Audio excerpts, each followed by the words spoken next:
So, speaking of, another blessing na naman ang dumating. Hindi ko siya inaasahan.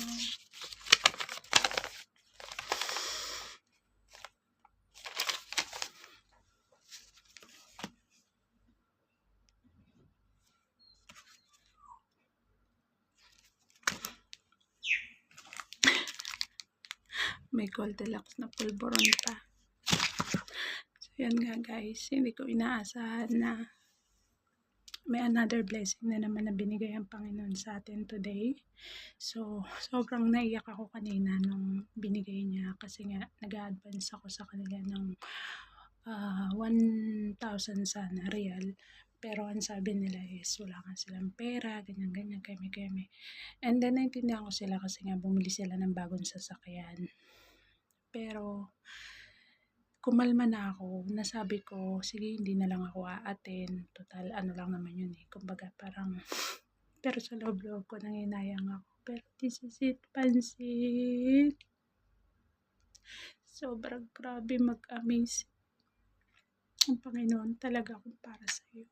Alam mo yung pakiramdam na hindi mo talaga inaasahan yung isang bagay tapos bigla-bigla siyang dumarating. So, share ko lang din yung ganap kay nanay na hindi ko rin nakala na sa halagang yun is makukuha ko siya. So, hindi naman din sa kalaman, di ba, ng lahat kung gaano talaga yung gastusin sa mga ganong pautot. So, hindi ko lang talaga, kumbaga, sobrang natutuwa, Lord. Thank you, Jesus. Hindi dahil sa pera, kundi yung presensya niyo na lagi ko nararanasan. And, kahapon, yun nga, nagkakaroon ako ng struggle about kay Samantha. So, hindi ko rin in-expect na may mga gagamitin ng Panginoon para ma-save yung bata. And then,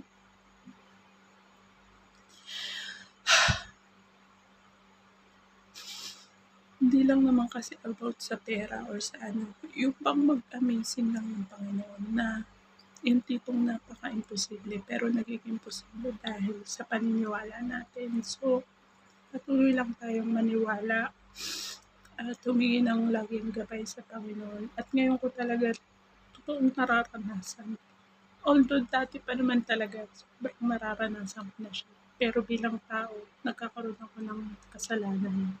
At lahat ng yun na ipinagpabayaran ko na ngayon. At lagi ako nagpapasalamat sa Panginoon dahil patuloy niya akong binibigyan ng kalakasan, kakontentuhan, at pananalig sa Kanya. Kaya sobra maraming salamat, Lord, dahil sa oras na ito. Hindi ko po talaga in-expect na ipagkakaloob mo sa akin ang halagang ito. At ito po yung pinaka-good news, guys. Alam mo kung bakit ako naiiyak? Kasi nga, ang dami-daming gumugulo sa utak ko na which is kailangan ko talaga gawin ay yung padalhan ng aking pamilya. And then, meron din tayong tao na dapat balikan ng utang na loob or financial na talagang gumugulo sa utak ko na kailangan ko na siyang bayaran kasi nga pera niya yun. So, sobrang nagpapasalamat ako sa taong yun dahil sobra din yung pangunawa niya. At talaga namang natuwa ako today kasi alam nyo guys, ito alis mahigit kulang-kulang isang buwan ko yung sahod na to pero binigay niya lang sa akin. Ito daw ay isang gift, graduation gift. So thank you Lord kasi hindi ko talaga hindi ko alam kung paano kita pasasalamatan. Hindi dahil sa pera eh. Kumbaga yung pagtugod niya sa bawat panalangin ko. Talagang walang imposible sa kanya basta maniwala lang tayo. So ngayon, yung tatlong bagay na iniisip ko, which is yung graduation day si Samantha at yung taong gusto kong balikan ng utang na loob is lahat ng yon sa awa at sa hapag ng Panginoon na ibabalik ko sa kanila ng maayos. ang walang pag-aalinlangan, ang walang kasinungalingan, dahil sobra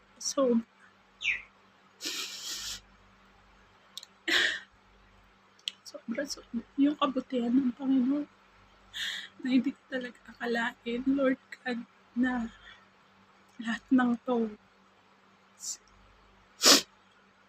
mapagtatagumpayan ko. Kaya sana patuloy lang tayong, magtiwala sa Panginoon dahil lahat ng mga bagay dito sa mundong 'to ay may hangganan, may paglipas. Pero ang Panginoon, walang hanggang katapusang Panginoon siya sa ating mga buhay basta tayo maniwala lang. At tunay ngang napakabuti ng Panginoon dahil hindi niya hinahayaan na ang aking puso ay manatili sa galit. So yung mga taong makikitid yung utak ay napatawad ko na. At plano ko kapag once na ipagkaloob ng Panginoon na magkita-kita kami. So personal na lang ako hihingi ng tawad. Kasi nga, blinak nila ako. So hindi ko na sila makukontak. Maliban na lang sa anak ko. So yun lang. Sobrang maraming salamat, Lord. In Jesus' name we pray. Amen and amen. Thank you, Jesus.